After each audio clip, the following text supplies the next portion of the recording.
ಬೆಂಗಳೂರು ಕರ್ನಾಟಕ ರಾಜ್ಯ AIDS prevention society, Mandya ಜಿಲ್ಲಾಡಳಿತ, ಜಿಲ್ಲಾ ಪಂಚಾಯತ್, ಜಿಲ್ಲಾ ಆರೋಗ್ಯ ಮತ್ತು ಕುಟುಂಬ ಕಲ್ಯಾಣ ಇಲಾಖೆ, ಜಿಲ್ಲಾ ಏಡ್ಸ್ ಪ್ರತಿಬಂಧಕ ಮತ್ತು ನಿಯಂತ್ರಣ ಘಟಕ, ಮಂಡ್ಯ ವೈದ್ಯಕೀಯ ವಿಜ್ಞಾನಗಳ ಸಂಸ್ಥೆ ಮತ್ತು ಬೋಧಕ ಆಸ್ಪತ್ರೆ, ವಿವಿಧ ಸ್ವಯಂ ಸೇವಾ ಸಂಸ್ಥೆಗಳು ಇವರ ಸಂಯುಕ್ತಾಶ್ರಯದಲ್ಲಿ ವಿಶ್ವ ಏಡ್ಸ್ ದಿನದ ಅಂಗವಾಗಿ ಜನಜಾಗೃತಿ ಜಾಥಾ ಮಂಡ್ಯ ನಗರದ ಸಂಜಯ್ ಸರ್ಕಲ್ನಲ್ಲಿ ನಡೆಯಿತು. ಜಾಥಾಕ್ಕೆ ಮಂಡ್ಯ ನಗರಸಭೆ ಅಧ್ಯಕ್ಷ ಎಂವಿ ಪ್ರಕಾಶ್ ಅವರು ಜಾಥಾಕ್ಕೆ ಚಾಲನೆ ನೀಡಿದರು.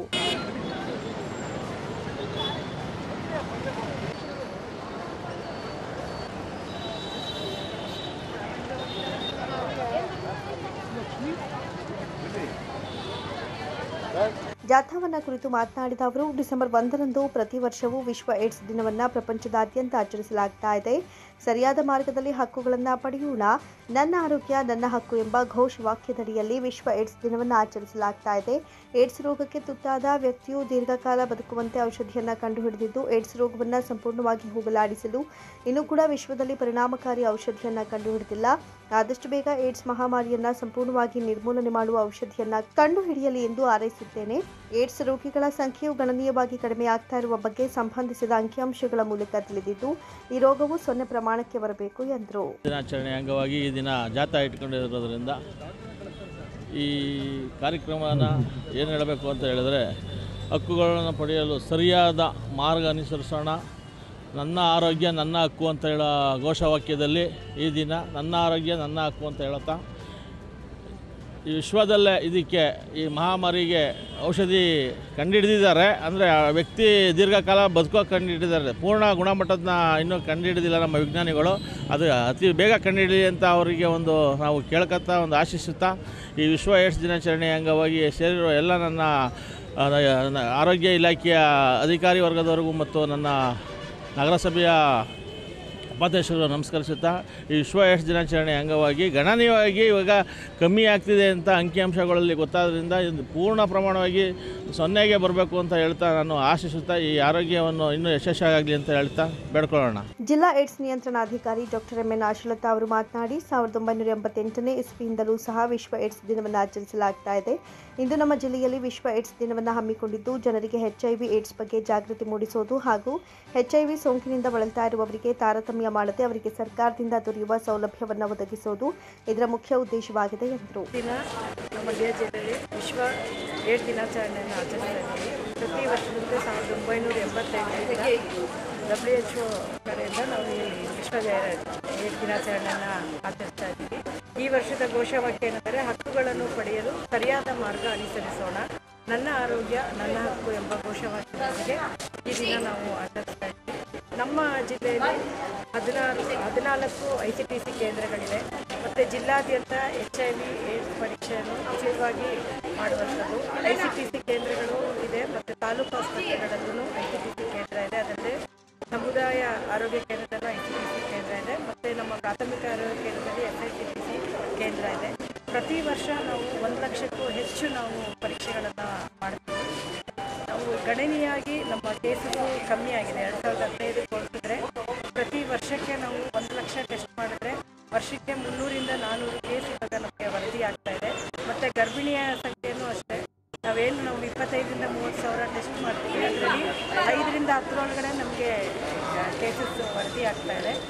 ಮತ್ತು ನಮ್ಮ ಮುಖ್ಯ ಉದ್ದೇಶ ಏನಂತಂದರೆ, ಜನರಿಗೆ ಏಡ್ಸ್ ಬಗ್ಗೆ ಜನರಿಗೆ ಜಾಗೃತಿ ಮೂಡಿಸಬೇಕು ಅಂತ. ಮತ್ತು ಸಮುದಾಯ ಆಧಾರಿತ ಪರೀಕ್ಷೆ ಅಂತ ನಾವು ಮಾಡ್ತೀವಿ. ಅಂದರೆ ಕಮ್ಯುನಿಟಿ ಬೇಸ್ಡ್ ಸ್ಕ್ರೀನಿಂಗ್ ಅಂತ ಎಲ್ಲ ಜಾತ್ರೆಗಳಲ್ಲಿ ಮತ್ತು ಜನಸಂದಣಿ ಜಾಸ್ತಿ ಎಲ್ಲಿರುತ್ತೆ ಅಲ್ಲೋಗಿ ನಾವು HIV ಪರೀಕ್ಷೆಯನ್ನು ಮಾಡ್ತಾಯಿದ್ದೀವಿ. ಇದ್ರ ಬಗ್ಗೆ ಜನರಿಗೆ ಹೆಚ್ಚು ಅರಿವು ಮೂಡಿಸಬೇಕು. ಜೊತೆಗೆ ಕಾಲೇಜು ನಮ್ಮ ಜಿಲ್ಲಾದ್ಯಂತ 42 ರೆಡ್ ರಿಬ್ಬನ್ ಕಾಲೇಜಸ್ ಇದೆ. ಅಲ್ಲಿ ನಿರಂತರವಾಗಿ ಸ್ಕೂಲ್ಗಳಲ್ಲಿ ಕಾಲೇಜಲ್ಲಿ HIV ಅವೇರ್ನೆಸ್ ಕಾರ್ಯಕ್ರಮನ ಹಮ್ಮಿಕೊಂಡಿದ್ದೀವಿ. ಮತ್ತು ಇಂಟೆನ್ಸಿಫೈಡ್ IAS ಕ್ಯಾಂಪೇನ್ ಅಡಿಯಲ್ಲಿ ಈ ವರ್ಷ ನಾವು ಕಬಡ್ಡಿ ಟೂರ್ನಮೆಂಟ್, HIV ಅವೇರ್ನೆಸ್ ಮೂಡಿಸಲು ಕಬಡ್ಡಿ ಟೂರ್ನಮೆಂಟ್ ಮತ್ತು ಮ್ಯಾರಥಾನ್ ಹಮ್ಮಿಕೊಂಡಿದ್ವಿ. ಜಾಗೃತಿ ಜಾಥಾವು ಮಂಡ್ಯದ ಸಂಜಯ್ ವೃತ್ತದಿಂದ ಹೊರಟು ಬೆಂಗಳೂರು ಮೈಸೂರು ಹೆದ್ದಾರಿ ಮಾರ್ಗವಾಗಿ ಜಿಲ್ಲಾ ಆರೋಗ್ಯ ಮತ್ತು ಕುಟುಂಬ ಕಲ್ಯಾಣ ಅಧಿಕಾರಿಗಳ ಕಚೇರಿಯಲ್ಲಿ ಸಮಾವೇಶಗೊಂಡಿತು. ತದನಂತರ ಜಿಲ್ಲಾ ಆರೋಗ್ಯ ಮತ್ತು ಕುಟುಂಬ ಕಲ್ಯಾಣ ಅಧಿಕಾರಿ ಕಚೇರಿಯ ಬಳಿ ಜಿಲ್ಲಾ ಆರೋಗ್ಯ ಮತ್ತು ಕುಟುಂಬ ಕಲ್ಯಾಣ ಅಧಿಕಾರಿ ಡಾಕ್ಟರ್ ಮೋಹನ್ ಅವರು ವಿಶ್ವ ಏಡ್ಸ್ ದಿನದ ಪ್ರತಿಜ್ಞಾ ವಿಧಿಯನ್ನು ಬೋಧಿಸಿದರು. ನನಗೆ HIV ಏಡ್ಸ್ ಹರಡದಂತರು, ಮಹಿಳೆಯರು, ಮಕ್ಕಳು ಹಾಗೂ ಇತರ ಇದೇ ಸಂದರ್ಭದಲ್ಲಿ ನಗರಸಭೆ ಉಪಾಧ್ಯಕ್ಷ ಅರುಣ್ ಕುಮಾರ್, ಮಂಡ್ಯ ಜಿಲ್ಲಾ ಕಾರಾಗೃಹದ ಅಧೀಕ್ಷಕರು ಲೋಕೇಶ್ ಟಿಕೆ, ತಾಲೂಕು ಆರೋಗ್ಯಾಧಿಕಾರಿ ಡಾಕ್ಟರ್ ಜವರೇಗೌಡ, ನಿವೃತ್ತ ಮಲೇರಿಯಾ ನಿಯಂತ್ರಣ ಅಧಿಕಾರಿ ಡಾಕ್ಟರ್ ಕೆಜಿ ಭವಾನಿಶಂಕರ್ ಸೇರಿದಂತೆ ಇನ್ನಿತರರು ಹಾಜರಿದ್ದರು. ಹಾಸನದಲ್ಲಿ ಇಂದು ನಡೆಯುವ ಮುಖ್ಯಮಂತ್ರಿ ಸಿದ್ದರಾಮಯ್ಯ ಅವರನ್ನ ಬೆಂಬಲಿಸಿ ಸ್ವಾಭಿಮಾನಿ ಸಮಾವೇಶಕ್ಕೆ ಮಂಡ್ಯ ಜಿಲ್ಲೆಯಿಂದ ಅಲ್ಪಸಂಖ್ಯಾತ ಸಮುದಾಯ ಹಾಗೂ ಕಾಂಗ್ರೆಸ್ ಕಾರ್ಯಕರ್ತರು ಸಾವಿರಾರು ಸಂಖ್ಯೆಯಲ್ಲಿ ಸಮಾವೇಶಕ್ಕೆ ತೆರಳಿದರು. ಮುಡಾ ಅಧ್ಯಕ್ಷ ನಯೀಂ ನೇತೃತ್ವದಲ್ಲಿ ಜಿಲ್ಲಾದ್ಯಂತ 50ಕ್ಕೂ ಹೆಚ್ಚು ಬಸ್ಗಳಲ್ಲಿ 4,000 ಕಾರ್ಯಕರ್ತರು ಹಾಗೂ ಮಂಡ್ಯ ನಗರದಿಂದಲೂ 1,000ಕ್ಕೂ ಹೆಚ್ಚು ಕಾರ್ಯಕರ್ತರು ಸಮಾವೇಶಕ್ಕೆ ತೆರಳಿದರು.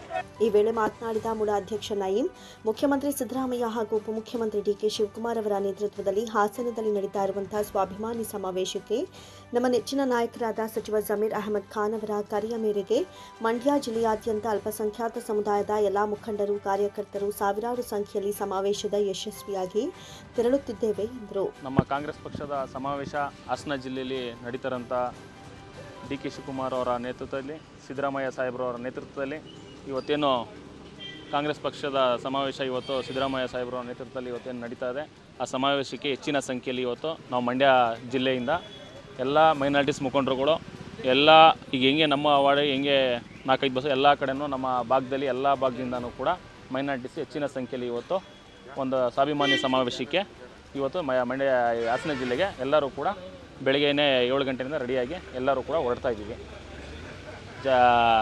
ನಮ್ಮ ನಾಯಕರಾದಂಥ ಚಲರಾಯಸ್ವಾಮಿ ಅವರ ನಾಯಕತ್ವದಲ್ಲಿ, ನಮ್ಮ ಜಮೀರಣ್ಣವರ ನಾಯಕತ್ವದಲ್ಲಿ ಜಮೀರಣ್ಣ ಸಾಹೇಬರು ಕೂಡ ಇವತ್ತು ಹೆಚ್ಚಿನ ಸಂಖ್ಯೆಯಲ್ಲಿ ಬನ್ನಿ ಅಂತ ಕರೆ ಕೊಟ್ಟಿದ್ದರು.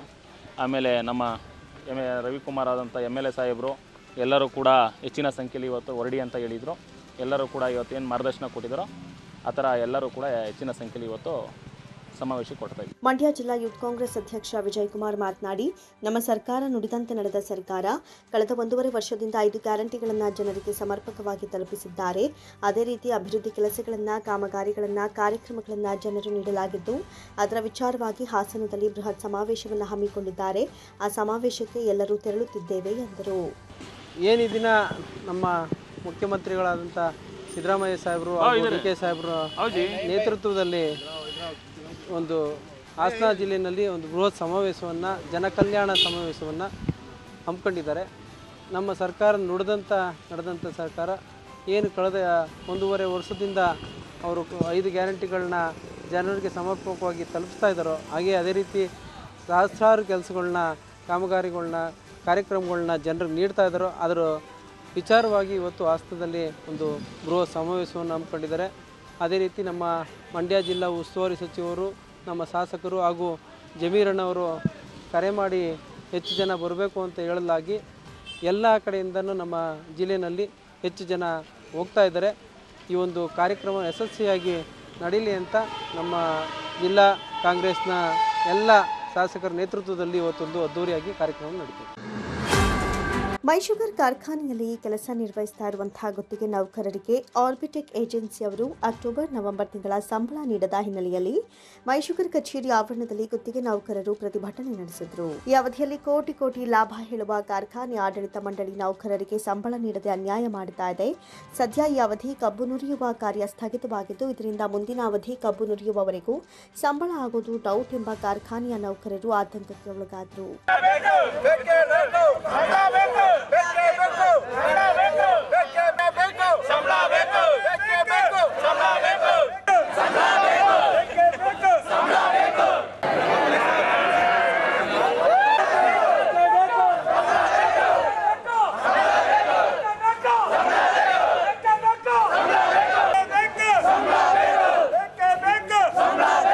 ಕಾರ್ಖಾನೆಯ ನೌಕರರು ಮಾತನಾಡಿ, ಅಕ್ಟೋಬರ್, ನವೆಂಬರ್ ತಿಂಗಳ ಸಂಬಳದ ಜೊತೆಗೆ ಓಟಿ ಸಿಕ್ಕಿಲ್ಲ. ಆರ್ಬಿಟೆಕ್ ಏಜೆನ್ಸಿ ಮೈಶುಗರ್ ಕಾರ್ಖಾನೆಯೊಂದಿಗೆ ಒಪ್ಪಂದ ಮಾಡಿಕೊಂಡು ಕಳೆದ 4 ವರ್ಷದಿಂದ ಸರಿಯಾದ ಸಮಯಕ್ಕೆ ಸಂಬಳ ನೀಡ್ತಾ ಇದ್ರು. ಆದರೆ ಕಳೆದ 2 ತಿಂಗಳಿನಿಂದ ವೇತನ ನೀಡಿಲ್ಲ ಎಂದರು.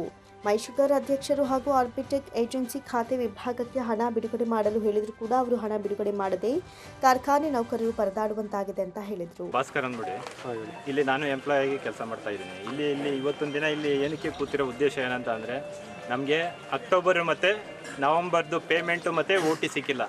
ಇಲ್ಲಿ ಏನಂದರೆ ನಾವು ಆರ್ಬಿಟೆಕ್ ಅನ್ನೋ ಒಂದು ಕಂಪ್ನಿ ಮೈಶುಗರ್ಗೆ ಕಾಂಟ್ರಾಕ್ಟ್ ತಗೊಂಡು ಕಳೆದ 4 ವರ್ಷದಿಂದ ಮಾಡ್ತಾಯಿದ್ರು. ಚೆನ್ನಾಗಿ ಮಾಡ್ತಿದ್ರು ಅವರು. ಪೇಮೆಂಟು ಎಲ್ಲ ಸರಿಗೆ ಸಿಗ್ತಿತ್ತು. ಈಗ ಒಂದು 2 ತಿಂಗಳಿಂದ ನವಂಬರ್ದು ಮತ್ತು ಅಕ್ಟೋಬರ್ದು ಪೇಮೆಂಟು OT ಕೊಟ್ಟಿಲ್ಲ. ನಾವು ನಮ್ಮ MD ಆರ್ಬಿಟೆಕ್ MDಗೆ ಕೇಳಿದ್ರು. ಅವ್ರು ಹೇಳ್ತಾ ಇದ್ದಾರೆ ಮೈಶುಗರ್ ಅವರು ಪೇಮೆಂಟ್ ಕೊಟ್ಟಿಲ್ಲ ಅಂತ ಅಂದ್ಬಿಟ್ಟು. ಮೈಶುಗರ್ ಚೇರ್ಮನ್ರು ಮತ್ತು MD ಅವರು ಪೇಮೆಂಟ್ ರಿಲೀಸ್ ಮಾಡಿ ಅಂತ ಅಂದ್ಬಿಟ್ಟು ಅಕೌಂಟ್ ಸೆಕ್ಷನ್ಗೆ ಹೇಳಿದ್ದಾರೆ. ಅಕೌಂಟ್ ಸೆಕ್ಷನ್ ಅವರು ಪೇಮೆಂಟ್ ರಿಲೀಸ್ ಮಾಡ್ತಾಯಿಲ್ಲ. ಅದು ಯಾವ ಉದ್ದೇಶದಿಂದ ರಿಲೀಸ್ ಮಾಡ್ತಾಯಿಲ್ಲ ಅಂತ ಗೊತ್ತಿಲ್ಲ. ಅವರು ಇಲ್ಲಿ ಬಂದಿರೋ ಹುಡುಗರೆಲ್ಲ ಸರ್, ಅವ್ರಿಗೆ ಬಂದಿರೋ ಹುಡುಗರುಗಳು ಎಲ್ಲ ಹೊರಗಡೆಯಿಂದ ಮತ್ತು ಇಲ್ಲಿದು ಲೋಕಲ್ ಹುಡುಗರುಗಳೇ ಎಲ್ಲ ಬಡತನದಲ್ಲಿರೋರು. ಅವ್ರಿಗೆ 2 ತಿಂಗಳಿಂದ ಪೇಮೆಂಟ್ ಕೊಟ್ಟಿಲ್ಲ. ಅಂದರೆ ಊಟ ಮಾಡೋಕ್ಕೆ ಅವ್ರ ಹತ್ರ ದುಡ್ಡಿಲ್ಲ ಇವತ್ತೊಂದು ದಿನ. ಅದನ್ನು ಇಲ್ಲಿ ಕೇಳಿದ್ರೆ ಒಳಗಡೆ ಕೂತ್ಕೊಂಡು ಕೇಳಿದ್ರೆ ನೀವು ಒಳಗಡೆ ಕೂತ್ಕೊಳ್ಬೇಡಿ, ಹೊರಗಡೆ ಹೋಗಿ ಅಂತ ಹೇಳ್ತಾರೆ. ಅದಲ್ಲದೆ ಆಮೇಲಿಂದ ಇಲ್ಲಿ ಟರ್ಬೈನು ಒಂದು 20 ವರ್ಷದಿಂದ ಇದು ನಿಂತಿದ್ದು ಸರ್. ಇದು ಟರ್ಬೈನು ಈಗ ಕ್ಲೀನಾಗಿ ಒಂದು ಎಕ್ಸ್ಪೋರ್ಟ್ ಮಾಡಿ ಒಂದು 7 ಲಕ್ಷ ಚಿಲ್ಲರೆ ಯೂನಿಟ್ ಎಕ್ಸ್ಪೋರ್ಟ್ ಆಗಿದೆ. ಅದ್ರದ್ದು ಪೇಮೆಂಟು ಮತ್ತು ಅದೇ ಹೋಲ್ಡ್ ಮಾಡಿದ್ದಾರೆ. ಆರ್ಬಿಟೆಕ್ ಕಂಪ್ನಿಗೆ ಒಂದು 7-8 ಲಕ್ಷ ಹೋಲ್ಡ್ ಮಾಡಿದ್ದಾರೆ. ಅದೇನು ಹೋಲ್ಡ್ ಮಾಡಿದ್ದಾರೆ ಅಂತ ಗೊತ್ತಿಲ್ಲ ಸರ್. ಇದು 250 ಜನ ಇದ್ದಾರೆ ಇಲ್ಲಿ. 250 ಜನಕ್ಕೂ 2 ತಿಂಗಳದ್ದು ಪೇಮೆಂಟು ಮತ್ತು OT ಸಿಕ್ಕಿಲ್ಲ. ನಾವು ಕೆಲಸ ಮಾಡ್ತಾ ಮೊದಲೆಲ್ಲ ತಿಂಗಳು ಕರೆಕ್ಟಾಗಿ ಕೊಡ್ತಾ ಇದ್ರು. ಮಧ್ಯ ಒಂದು ಸಾರಿ ಒಂದು 2 ತಿಂಗಳಿಗೆ 3 ತಿಂಗಳಿಗೆ ಏನು ಕೊಡ್ತಿದ್ರು. ಬಟ್ ಇಷ್ಟೊಂದು ಲೇಟ್ ಮಾಡ್ತಿರ್ಲಿಲ್ಲ. ಬಂದಾಗ ಒಟ್ಟಿಗೆ ಹಾಕ್ಬಿಡ್ತಾ ಇದ್ರು ಸ್ಯಾಲ್ರಿನ. ಈ ಸಾರಿ ಎಲ್ಲ ಈಗ ಕ್ರಸಿಂಗ್ ಎಲ್ಲ ನಿಂತೋಗ್ತಾವಿಂದ ಈ ಸಾರಿ ಮಾತ್ರ 2 ತಿಂಗಳಿಂದ ಸಂಬಳ ಕೊಡ್ತಾ ಇಲ್ಲ. ಇವ್ರು ಕೇಳಿದ್ರೆ ಆರ್ಬಿಟೆಕ್ ನಾವು ಕಾಂಟ್ರಾಕ್ಟರ್ ಕಡೆಯಿಂದ ಕೆಲಸ ಮಾಡ್ತಾ ಇರೋದು. ಅವ್ರು ಕೇಳಿದ್ರೆ ಇವ್ರು ಹೇಳ್ತಾರೆ ನಮಗೆ ಮೈಸೂರವರು ಪೇಮೆಂಟ್ ಮಾಡಿಲ್ಲ, ಅದಕ್ಕೆ ನಮ್ಮ ಹತ್ರ ದುಡ್ಡಿಲ್ಲ ನಿಮಗೆ ಕೊಡೋಕ್ಕೆ ಅಂತ ಇವ್ರು ಹೇಳ್ತಾರೆ. ಹಂಗಾಗ್ಲಾಗಿ ಅವ್ರಿಗೆ ಪೇಮೆಂಟ್ ಮಾಡಿಲ್ಲ ಅಂತ ಇವ್ರಿಬ್ಬರು ಮತ್ತಂದ್ರೆ ನಾವು ಕಾರ್ಮಿಕರು ದುಡ್ಡು ಇಲ್ಲದೆ ಎಲ್ಲ ಪಾಪ ಹೊರಗಡೆಯಿಂದ ಬಂದಿರೋರು ನಮ್ಮ ಲೋಕಲ್ ಜನ ಎಲ್ಲ ಸೇರ್ಕೊಂಡು ಅವ್ರಿಗೇನು ಪೆಟ್ರೋಲ್ಗೂ ದುಡ್ಡು ಇಲ್ವೇನೋ ಅಷ್ಟು ಇಕ್ಕಟ್ಟಲ್ಲಿ ಹುಡುಗರು ಕೆಲಸ ಮಾಡ್ತಾರೆ. ಪ್ರತಿಭಟನೆಯಲ್ಲಿ ಭಾಸ್ಕರ್, ದೇವರಾಜು, ಬಾಹುಬಲಿ, ಸುನೀಲ್, ರಘು, ಹನುಮಂತು, ಮಹದೇವಸ್ವಾಮಿ ಇತರರು ಭಾಗವಹಿಸಿದರು. ಬಾಂಗ್ಲಾದೇಶದಲ್ಲಿ ಮುಂದುವರೆದಿರುವ ಹಿಂದೂಗಳ ಮೇಲೆ ದಾಳಿ, ಕೊಲೆ, ಅತ್ಯಾಚಾರ ಮತ್ತು ದೌರ್ಜನ್ಯ ಪ್ರಕರಣಗಳು ಕೊನೆಯಾಗಬೇಕಾದರೆ ಕೇಂದ್ರ ಸರ್ಕಾರ ಅತ್ಯಂತ ಕಠಿಣ ಕ್ರಮ ತೆಗೆದುಕೊಳ್ಳಬೇಕು ಅಂತ ಒತ್ತಾಯಿಸಿ ಹಿಂದೂಪರ ಸಂಘಟನೆಗಳ ಕಾರ್ಯಕರ್ತರು ಪ್ರತಿಭಟನೆ ನಡೆಸಿದರು. ನಗರದ ಜಿಲ್ಲಾಧಿಕಾರಿಗಳ ಕಚೇರಿ ಎದುರು ಪ್ರತಿಭಟನೆ ನಡೆಸಿದ ಪ್ರತಿಭಟನಾಕಾರರು ಮತಾಂಧ ಬಾಂಗ್ಲಾದೇಶದ ಹಂಗಾಮಿ ಪ್ರಧಾನಿ ಮೊಹಮ್ಮದ್ ಯೂನಸ್ ಒಬ್ಬ ಅಸಮರ್ಥ ಪ್ರಧಾನಿಯಾಗಿದ್ದು ಶಾಂತಿ ಕಾಪಾಡದ ವ್ಯಕ್ತಿಗೆ ನೊಬೆಲ್ ಶಾಂತಿ ಪ್ರಶಸ್ತಿ ಕೊಟ್ಟಿರುವುದು ಅಪಹಾಸ್ಯ ಅಂತ ಕಿಡಿಕಾರಿದ್ರು.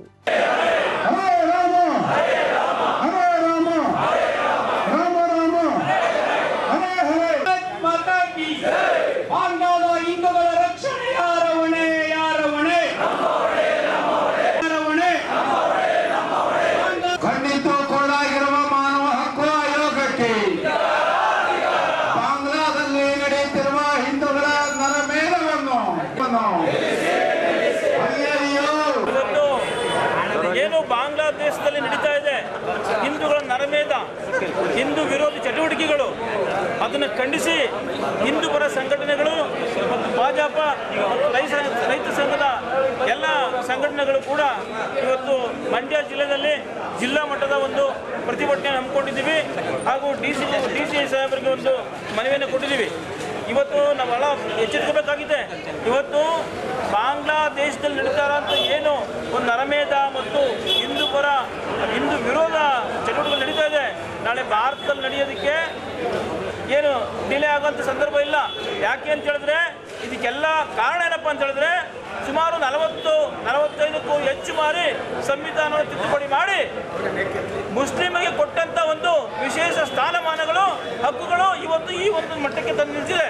ಇದು ನಮ್ಮ ಹಿಂದೂ ದೇಶ, ನಮ್ಮ ಹಿಂದೂಗಳು, ನಮಗಿರೋದು ಒಂದೇ ದೇಶ, ಬೇರೆಯವರಿಗೆ ಬೇರೆ ಬೇರೆ ದೇಶಗಳಿದೆ. ನಮ್ಮ ಹಿಂದೂ ದೇಶ ಆಗಬೇಕು, ನಮ್ಮ ಹಿಂದೂಗಳಿಗೆ ರಕ್ಷಣೆ ಆಗಬೇಕು. ಕೇವಲ ಬಲಾಢ್ಯ ರಾಷ್ಟ್ರಗಳಿಗೆ ಹಾಗೂ ನಿರ್ದಿಷ್ಟ ಧರ್ಮಗಳಿಗೆ ಮಾತ್ರ ಸೀಮಿತವಾಗಿರುವ ವಿಶ್ವಸಂಸ್ಥೆ ಹಿಂದೂಗಳ ಮೇಲೆ ದಬ್ಬಾಳಿಕೆಯಾದಾಗ ಬಾಯಿ ಮುಚ್ಚಿ ಕುಳಿತುಕೊಂಡಿರೋದು ಅತ್ಯಂತ ಖಂಡನೀಯ. ಬಾಂಗ್ಲಾದೇಶದ ಹಿಂದೂಗಳಿಗೆ ಶಾಶ್ವತವಾಗಿ ನ್ಯಾಯ ಸಿಗಬೇಕು ಅಂದರೆ ಬಾಂಗ್ಲಾದೇಶವನ್ನು ವಿಭಾಗ ಮಾಡಿ ಹಿಂದೂಗಳಿಗೆ ಪ್ರತ್ಯೇಕ ರಾಷ್ಟ್ರ ಕೊಡಬೇಕು. ಆ ನಿಟ್ಟಿನಲ್ಲಿ ಕೇಂದ್ರ ಸರ್ಕಾರ ಎಲ್ಲ ಯೋಜನೆಗಳನ್ನು ರೂಪಿಸಬೇಕು ಅಂತ ಆಗ್ರಹಿಸಿ ಕೇಂದ್ರ ಸರ್ಕಾರಕ್ಕೆ ಜಿಲ್ಲಾಡಳಿತದ ಮೂಲಕ ಮನವಿ ಸಲ್ಲಿಸಲಾಯಿತು. ನಮ್ಮ ಭಾರತದ ಏನಿವತ್ತು 80% ನಾವು ಇದೀವಿ ಹಿಂದೂಗಳ ಮೇಲೆ ಆಗ್ತಾ ಇರ್ತಕ್ಕಂಥ ದಾಳಿ. ಯಾಕೆ ಈ ಮಾತನ್ನು ಹೇಳ್ತಾ ಇದ್ದೀನಿ ಅಂತ ಹೇಳಿದ್ರೆ, ಬಾಂಗ್ಲಾದೇಶ ಹಿಂದೆ ಏನಾಗಿತ್ತು, ಯಾರಿದ್ರಲ್ಲೆಲ್ಲ ದೇಶದ ಪೂರ್ತಿ ಹಿಂದೂಗಳೇ ಇದ್ದದ್ದು. ಇವತ್ತು ಅಲ್ಲಿ ಅಲ್ಪಸಂಖ್ಯಾತರು ಯಾರು? ಹಿಂದೂಗಳೇ. ಅಲ್ಲಿಗೆ ಅದರ ಅರ್ಥ ನಾವು ಅದೇ ಒಂದು ಗುಂಗಲ್ಲಿದ್ರೆ ಇವತ್ತು ನಾವು ಇಲ್ಲಿ ಬಹುಸಂಖ್ಯಾತರು, ಮೈ ಮರೆತ್ರೆ ಅಲ್ಪಸಂಖ್ಯಾತರು.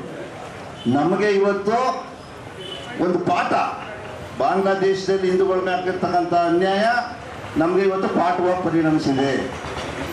ಇವತ್ತು ಕೂಡ ನಾವು ಎಚ್ಚೆತ್ತಲ್ಲದೆ ಇದ್ರೆ ನಾವು ಕೂಡ ನಾಶ ಆಗ್ತೀವಿ ಅಂತಕ್ಕಂಥ ಒಂದು ಸಂದೇಶವನ್ನು ಇವತ್ತು ಅದು ರವಾನಿಸ್ತಾ ಇದೆ. ಸಂವಿಧಾನ ಶಿಲ್ಪಿ ಅಂಬೇಡ್ಕರ್ ಹೇಳಿದ್ರು, ಅವ್ರಿಗಾಗಿ ಒಂದು ಪ್ರತ್ಯೇಕ ದೇಶ ಕೊಟ್ಟ ಮೇಲೆ ಅವರಲ್ಲಿ ದೇಶ ಕಟ್ಕೊಬೇಕಾಯ್ತು ಅವರು. ಇವತ್ತು ಪಾಕಿಸ್ತಾನದ ಪ್ರಮುಖ ಬುದ್ಧಿಜೀವಿಗಳು ಹೇಳ್ತಾ ಇದ್ದಾರೆ, ಭಾರತದಲ್ಲಿ ಅವತ್ತು ಗಾಂಧಿ ಮತ್ತು ನೆಹರು ಅವರು ತಪ್ಪು ಮಾಡಿದ್ದಾರೆ. ಆ ದೇಶದಲ್ಲಿ ಏನು ವಿಭಜನೆ ಆದಾಗ ಸಂಪೂರ್ಣವಾಗಿ ಮುಸ್ಲಿಮ್ಸ್ ಎಲ್ಲ ಆ ದೇಶಕ್ಕೆ ಹೋಗಿ ಹಿಂದೂಗಳು ಮಾತ್ರ ಆ ದೇಶದಲ್ಲಿ ಉಳಿದು ಸರ್ದಾರ್ ವಲ್ಲಭಾಯ್ ಪಟೇಲ್, ಲಾಲ್ ಬಹದ್ದೂರ್ ಶಾಸ್ತ್ರಿ ಇಂಥ ಪ್ರಮುಖರು ಆ ದೇಶವನ್ನು ಆಳಿದ್ರೆ ಇವತ್ತು ಅಮೆರಿಕ ಅಲ್ಲ ನಂಬರ್ 1. ಯಾವುದು ನಂಬರ್ 1? ಭಾರತ ನಂಬರ್ 1. ಅಂತ ಒಂದು ಒಳ್ಳೆ ಉದ್ದೇಶವನ್ನ ತಪ್ಪಿಸಿದ್ದಾರೆ ಆ ಪುಣ್ಯಾತ್ಮರು ಅನ್ನುವಂಥದ್ದನ್ನ ಅಲ್ಲಿಯ ಒಬ್ಬ ಬುದ್ಧಿಜೀವಿ ಹೇಳ್ತಾರೆ ಅಂತಂದ್ರೆ ಇಲ್ಲಿರ್ತಕ್ಕಂಥ ನಾವುಗಳು ಏನ್ ಮಾಡ್ತಾ ಇದ್ದೀವಿ? ಪ್ರತಿಭಟನೆಯಲ್ಲಿ ಬಿಜೆಪಿ ಜಿಲ್ಲಾಧ್ಯಕ್ಷ ಡಾಕ್ಟರ್ ಇಂದ್ರೇಶ್, ಬಜರಂಗ ಸೇನೆ ರಾಜ್ಯಾಧ್ಯಕ್ಷರಾದ ಬಿ ಮಂಜುನಾಥ್, ಬಿಜೆಪಿ ಮುಖಂಡರಾದ ಸಿದ್ದರಾಮಯ್ಯ, ನಾಗಮಂಗಲ ನರಸಿಂಹಮೂರ್ತಿ ಗೌಡ, ಮಳವಳ್ಳಿ ಅಶೋಕ್, ಕಿಸಾನ್ ಸಂಘದ Hadya Ramesh, Raju, Venkatesh, Mohan, Manjunath, Appaji Gowda Budanur, Hosalli Shivu, city Manjunath, Vivek, Anand, doctor Indresh, doctor Siddaramaiah ಸೇರಿದಂತೆ ಇತರರು ಭಾಗವಹಿಸಿದರು. ಬಾಂಗ್ಲಾದೇಶದಲ್ಲಿ ಹಿಂದೂಗಳ ಮೇಲೆ ನಡೀತಾ ಇರುವಂತಹ ಹಲ್ಲೆ ಹಾಗೂ ದೌರ್ಜನ್ಯವನ್ನು ಖಂಡಿಸಿ ಮೈಸೂರು ಹಿಂದೂ ಹಿತರಕ್ಷಣಾ ಸಮಿತಿ ವತಿಯಿಂದ ಪ್ರತಿಭಟನೆಯನ್ನು ನಡೆಸಲಾಯಿತು. ನಗರದ ಕೋಟೆ ಆಂಜನೇಯ ಸ್ವಾಮಿ ದೇಗುಲದ ಬಳಿ ಪ್ರತಿಭಟನೆ ನಡೆಸಿದ ಬಿಜೆಪಿ ಕಾರ್ಯಕರ್ತರು ಬಾಂಗ್ಲಾದೇಶದ ಸರ್ಕಾರದ ವಿರುದ್ಧ ಪ್ರತಿಭಟನೆ ಮಾಡಿದರು.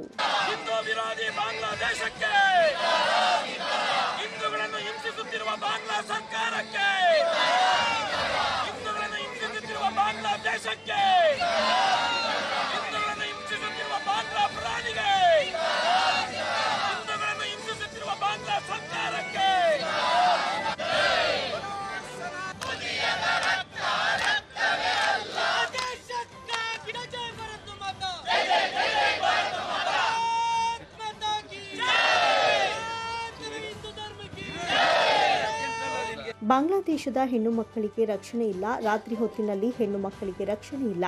ಅಲ್ಲಿನ ದೇವಾಲಯಗಳನ್ನು ಧ್ವಂಸ ಮಾಡಲಾಗ್ತಾ ಇದೆ, ಅಲ್ಲಿನ ದುರ್ಗಾ ಮಂದಿರವನ್ನು ಧ್ವಂಸ ಮಾಡಿದ್ರು. ಧರ್ಮವನ್ನು ರಕ್ಷಣೆ ಮಾಡಿದ್ರೆ ಧರ್ಮ ನಮ್ಮನ್ನ ರಕ್ಷಣೆ ಮಾಡುತ್ತೆ ಅಂತ ಹಿಂದೂ ಹಿತರಕ್ಷಣಾ ಸಮಿತಿ ಸದಸ್ಯ ಮಧು ಭರತ್ ಆರೋಪಿಸಿದರು. ಅಲ್ಲಿನ ಹಿಂದೂಗಳ ಮೇಲೆ ಏನು ಮಟ್ಟ ಹಾಕಕ್ಕೆ ಹೊರಡ್ತಾ ಇದ್ದೀರಿ? ನೆನ್ನೆ ನೋಡಿದ್ದೀವಿ ನಾವು ಟಿವಿಯಲ್ಲಿ. ಆ ವಕೀಲ ಇವತ್ತು ಜೀವನ್ ಮರಣದ ಏನು ಸ್ಥಿತಿಯಲ್ಲಿ ಆಸ್ಪತ್ರೆಯಲ್ಲಿರೋದು. ಏನಂಗಾದರೆ ಅಲ್ಲಿಯ ಹಿಂದೂಗೆ ಒಬ್ಬ ಹಿಂದೂ ಲಾಯರ್ ಮಾಡಿದೆ, ಏನು ಮುಸ್ಲಿಂ ಲಾಯರ್ ಇಡೋಕ್ಕಾಗತ್ತಾ? ಅಲ್ಲೇ ನಮಗೆ ಗೊತ್ತಿಲ್ವ ಏನೇನು ಅಂತ. ಈ ರೀತಿಯಲ್ಲಿ ನಮ್ಮನ್ನು ಕೆಣಕ್ತಾ ಇದ್ದರೆ ನಾವೇನಾದರೂ ಅದೇ ರೀತಿ ಮಾಡಿಬಿಟ್ರೆ ನೀವೆಲ್ಲಿರ್ತೀರ? ಹಂಗಾರೆ ಅದನ್ನು ಎಚ್ಚರಿಸೋದಕ್ಕೋಸ್ಕರ ಇವತ್ತು ಪ್ರತಿಭಟನೆ ಮಾಡಿದ್ದೀವಿ. ಸರ್ಕಾರ ಉಗ್ರ ಕ್ರಮವನ್ನು ತೆಗೆದುಕೋಬೇಕು. ಅದಕ್ಕೆ ಜಿಲ್ಲಾಧಿಕಾರಿ ಮುಖಾಂತರ ರಾಷ್ಟ್ರಪತಿಗೆ ಮನವಿ ಸಲ್ಲಿಸ್ತಾ ಇದ್ದೀವಿ. ನರೇಂದ್ರ ಮೋದಿಯವರು ದಿಟ್ಟ ನಿರ್ಧಾರವನ್ನು ಕೈಗೊಳ್ತಾರೆ ಅನ್ನುವಂಥ ವಿಶ್ವಾಸದೊಂದಿಗೆ ಇವತ್ತು ಪ್ರತಿಭಟನೆಯಲ್ಲಿ ಪಾಲ್ಗೊಂಡಿದ್ದೀವಿ. ಕಾನೂನು ಹೋರಾಟ, ರಾಜತಾಂತ್ರಿಕ ಹೋರಾಟ ನಡೀತಾ ಇದೆ ಮೇಲ್ಮಟ್ಟದಲ್ಲೇ. ಈಗಾಗಲೇ ಅವರು ಕೃಷ್ಣದಾಸ್ ಅವ್ರನ್ನ ಬಿಡುಗಡೆ ಮಾಡದೇ ಇರೋದಕ್ಕೆ, ಅಲ್ಲಿ ನಮ್ಮ ವಕೀಲರನ್ನ ಹೊಡೆದಿರೋದಕ್ಕೆ, ಈಗೆಲ್ಲ ಅಂತಾರಾಷ್ಟ್ರೀಯ ಕೋರ್ಟ್ ಮೆಟ್ಲೇರ್ತೀವಿ ಎನ್ನುವಂಥ ಸಂಗತಿಗಳೇನು ಹೊರಬೀಳ್ತಾ ಇದೆ. ಅದಕ್ಕೆ ಪೂರಕವಾಗಿ ನಾವು ಇಡೀ ದೇಶಾದ್ಯಂತ ಪ್ರತಿಭಟನೆ ಮಾಡಿ ಸರ್ಕಾರದ ಜೊತೆ ನಾವಿದ್ದೀವಿ ಅನ್ನುವಂಥ ಸಂದೇಶವನ್ನು ಕೊಡ್ತಾ ಇದ್ದೀವಿ. ಮಂಡ್ಯದಲ್ಲಿ ಡಿಸೆಂಬರ್ 20, 21, 22ರಂದು 3 ದಿನಗಳ ಕಾಲ ನಡೆಯುವ 87ನೇ ಅಖಿಲ ಭಾರತ ಕನ್ನಡ ಸಾಹಿತ್ಯ ಸಮ್ಮೇಳನದ ರಥ ಹಲಗೂರಿಗೆ ಆಗಮಿಸುತ್ತಿದ್ದ ವೇಳೆ ಹಲಗೂರು ಹೋಬಳಿಯ ಕನ್ನಡ ಸಾಹಿತ್ಯ ಅಭಿಮಾನಿಗಳು ಭುವನೇಶ್ವರಿ ಭಾವಚಿತ್ರಕ್ಕೆ ಪೂಜೆ ಸಲ್ಲಿಸಿ ಪಟಾಕಿ ಸಿಡಿಸಿ ತಮಟೆ ನಗಾರಿಯೊಂದಿಗೆ ಭುವನೇಶ್ವರಿ ತಾಯಿಗೆ ಸ್ವಾಗತಿಸಿದರು. ಹಲಗೂರು ಹೋಬಳಿಯ ಕನ್ನಡ ಸಾಹಿತ್ಯ ಪರಿಷತ್ ಗೌರವಾಧ್ಯಕ್ಷರಾದ ಎಟಿ ಶ್ರೀನಿವಾಸ್ ಮಾತನಾಡಿ, ಇದೇ ತಿಂಗಳು 20, 21, 22ರಂದು ನಡೆಯುವ ಕನ್ನಡ ಸಾಹಿತ್ಯ ಸಮ್ಮೇಳನ ನಮ್ಮ ಮಂಡ್ಯದಲ್ಲಿ ನಡೆಯಲಿದ್ದು 3 ದಿನಗಳ ಕಾಲ ಕನ್ನಡದ ಹಬ್ಬವಾಗಿದೆ. ನಮ್ಮ ಹಲಗೂರು ಹೋಬಳಿಯಿಂದ ಒಂದು ದಿನಕ್ಕೆ 5,000 ಜನರು ಈ ಕಾರ್ಯಕ್ರಮದಲ್ಲಿ ಪಾಲ್ಗೊಳ್ಳಬೇಕು. ಈ ಕನ್ನಡ ಸಾಹಿತ್ಯ ಸಮ್ಮೇಳನ ಯಶಸ್ವಿಗೊಳಿಸೋಣ. ಇವತ್ತಿನ ಕಾರ್ಯಕ್ರಮದಲ್ಲಿ ಪಾಲ್ಗೊಂಡ ಎಲ್ಲರಿಗೂ ನನ್ನ ಧನ್ಯವಾದಗಳು ಎಂದರು.